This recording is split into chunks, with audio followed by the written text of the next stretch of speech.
Hello friends, Assalamu alaikum. Hope you all are doing good. எப்பயுமே கொஞ்சம் டிஃப்ரெண்ட்டான recipe செய்யணும்னு ஆசைப்படுறீங்களா இருந்தால் கட்டாயமாக இந்த ரெசிபியை ட்ரை பண்ணி பாருங்கள். இன்றைக்கான ரமலான் சீரீஸில் ஒரு சூப்பரான சாஃப்டான அதுவும் இல்லாமல் வீடே மணக்கக்கூடிய மாதிரி ஒரு பிட்ஸா பாய் ரெசிபி தான் இந்த வீடியோவில் பார்க்க போகிறோம். ஸோ இந்த சூப்பரான பிட்ஸா பாய் ரெசிபியை நீங்களும் பர்ஃபெக்டாக பண்ணணுன்னா இந்த வீடியோ லாஸ்ட் ஒர்க்காட்டி ஸ்கிப் பண்ணாமல் வாட்ச் பண்ணுங்கள். அது மட்டும் இல்லாமல் நம்ம சேனலையும் சப்ஸ்கிரைப் பண்ண மறந்துடாதீங்க.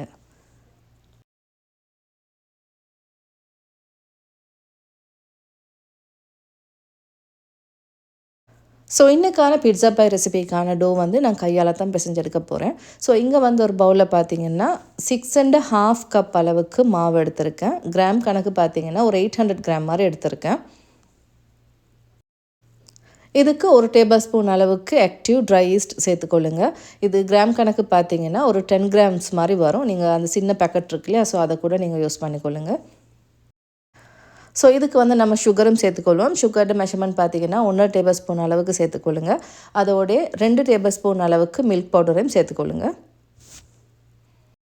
நார்மலாகவே நம்ம பிட்ஸா டோ செய்யும் போது அதுக்கு பட்டர் எதுவும் சேர்க்க மாட்டோம் இல்லையா, ஸோ அதனால் நம்ம இங்கேயும் ஆயில் தான் சேர்க்க போகிறோம்.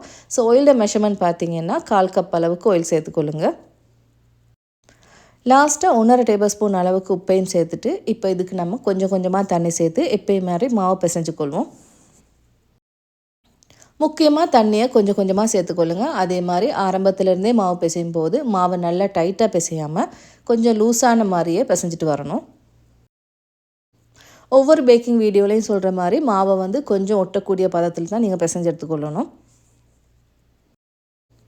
மாவை நல்லா இந்த மாதிரி பக்குவத்தில் பிசைஞ்சிட்டு அதை நம்ம ஃபோல்டிங் மெத்தடில் ப்ரெஸ் பண்ணி இந்த மாதிரி ஒரு 5 மினிட்ஸ் மாதிரி நல்லா பிசைஞ்சு கொள்ளுங்கள்.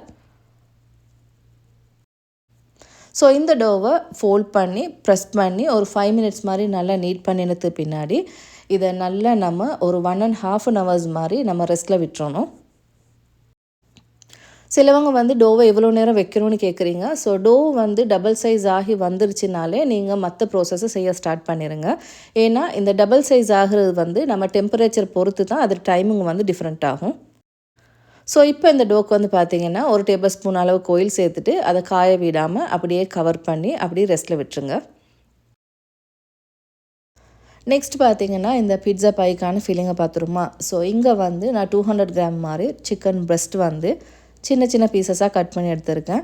ஸோ இதுக்கு வந்து நம்ம மசாலா ஆட் பண்ணிக்கொள்வோம். மசாலா வந்து 1 teaspoon chilli powder, 1 teaspoon pepper powder, 1 teaspoon coriander powder, pinch அளவுக்கு சினமன் பவுடரையும் சேர்த்துக்கொள்ளுங்க.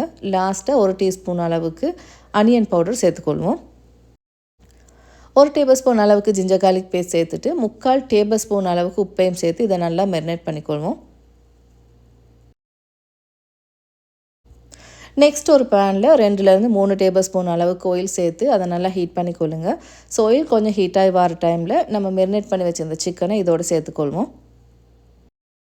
மெரினேட் பண்ண சிக்கனை ரெஸ்ட்டில் விடணும்னு அவசியம் இல்லை. ஜஸ்ட் நீங்கள் ஸ்ட்ரைட்டாகவே நீங்கள் ஆயிலே சேர்த்துடலாம்.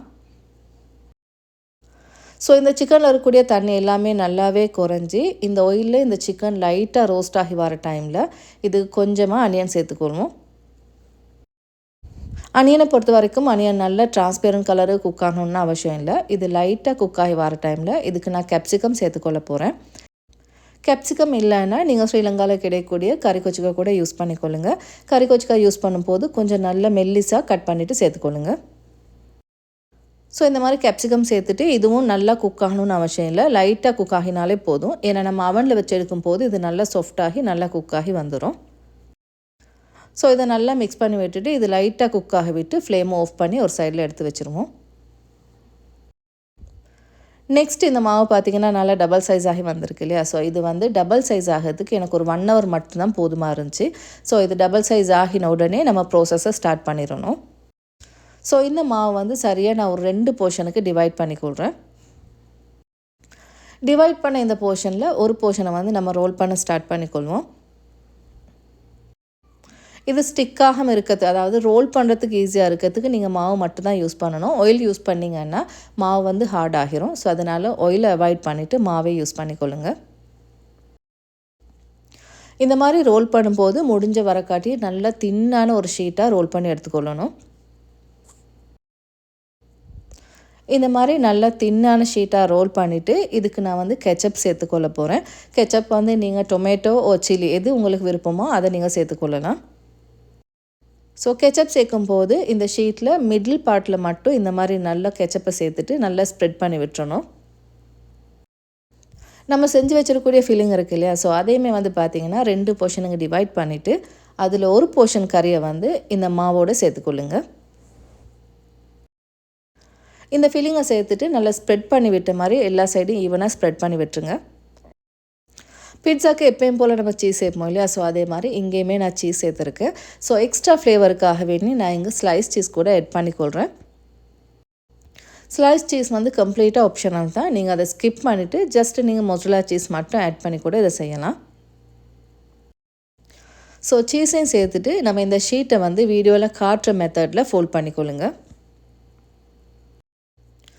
ஒரு சைட் ஷீட்டால் இந்த மாதிரி ஃபில்லிங்கை நல்லா கவர் பண்ணிவிட்டு நெக்ஸ்ட் போர்ஷனை வந்து ஆப்போசிட் சைடுக்கு நீங்கள் ஃபோல்ட் பண்ணிக்கொள்ளணும். முடிஞ்ச வரக்காட்டியும் இந்த ஷீட்டை வந்து நீங்கள் நல்லா தின்னாக ரோல் பண்ணி எடுத்திங்கன்னா தான் உங்களுக்கு பிட்ஸா பாயோட சைஸும் வந்து கொஞ்சம் கணக்காக வரும். அப்படி இல்லைன்னா அந்த பன் வந்து கொஞ்சம் நல்லா பெரிய சைஸில் வந்துருச்சுன்னா அவ்வளோ தூரம் டேஸ்ட்டாக இருக்காது. ஸோ ஷீட்டை வந்து எப்போயுமே மெல்லிஸாக ரோல் பண்ணிக்கொள்ளுங்க. ஸோ ஃபோல்ட் பண்ண இந்த பிட்ஸா பையை வந்து நம்மளுக்கு தேவையான சைஸில் கணக்கான சைஸாக கட் பண்ணி எடுத்துக்கொள்வோம். ஸோ கட் பண்ணி எடுத்த இந்த பிட்ஸா பையை வந்து நான் ட்ரேலையும் செட் பண்ணிக்கொள்கிறேன். நான் வந்து பார்ச்மெண்ட் பேப்பர் போட்டு தான் யூஸ் பண்ணுறேன். அது மஸ்ட் இல்லை, அதனால டிரெக்டாக நீங்கள் ட்ரேயில் கூட வச்சு பேக் பண்ணலாம். ஸோ எப்பயும் போல் எக் வாஷுக்கு பார்த்தீங்கன்னா ஒரே ஒரு எக் யோக்கும் 1 டீஸ்பூன் வெனிகரும் சேர்த்து மிக்ஸ் பண்ணி எடுத்திருக்கேன். ஸோ இதை வந்து நல்லா எக் வாஷ் ஒன்று கொடுத்துட்டு சேம் டைம் நம்ம அவனையும் ப்ரீஹீட் பண்ணிக்கொள்வோம். 180Cயில் அட்லீஸ்ட் ஒரு 10 மினிட்ஸ் சரி நல்லா ப்ரீஹீட் ஆகினதுக்கு பின்னாடி தான் நீங்கள் இந்த ட்ரேயை வந்து அவனில் ப்ளேஸ் பண்ணணும். அவனில் இருக்கக்கூடிய மிடில் ரேக்கில் நீங்கள் இந்த ட்ரேயை ப்ளேஸ் பண்ணி 35 to 40 மினிட்ஸ் நல்லா பேக் பண்ணி எடுத்துக்கொள்ளுங்க. அப்படி இல்லாட்டி இந்த பையில் மேலே இருக்கக்கூடிய லேயர் நல்லா கோல்டன் ப்ரௌனுக்கு டேர்ன் ஆகினா இமீடியட்டாக உங்களோட ட்ரேயை வந்து அவன்லேருந்து ரிமூவ் பண்ணிக்கொள்ளுங்க. வீடே மணக்கக்கூடிய சாஃப்டான பிட்ஸா பை வந்து சூப்பராக ரெடியாக இருக்குது. இஃப்தார் டைமுக்கு ஒரு ஹெவியான, அது மட்டும் இல்லாமல் ஒரு இன்ட்ரெஸ்டிங்கான ஒரு ரெசிபியாகவும் இருக்கும். எப்பயுமே பிட்ஸா செய்யும்போது ஒரே ஷேப்பில் ஒரே மெத்தடில் செய்யாமல் இந்த மாதிரி கொஞ்சம் டிஃப்ரெண்ட்டான மெத்தடில் ட்ரை பண்ணி பாருங்கள். உங்களுக்கு புதிய எக்ஸ்பீரியன்ஸோட புதிய டேஸ்ட்டும் கிடைக்கும். ஸோ நெக்ஸ்ட் இஃப்தாருக்கு கட்டாயமாக ட்ரை பண்ணி பாருங்கள். உங்கள் எக்ஸ்பீரியன்ஸையும் என்னோட ஷேர் பண்ணிக்கொள்ளுங்க. See you soon with another vlog. Thank you.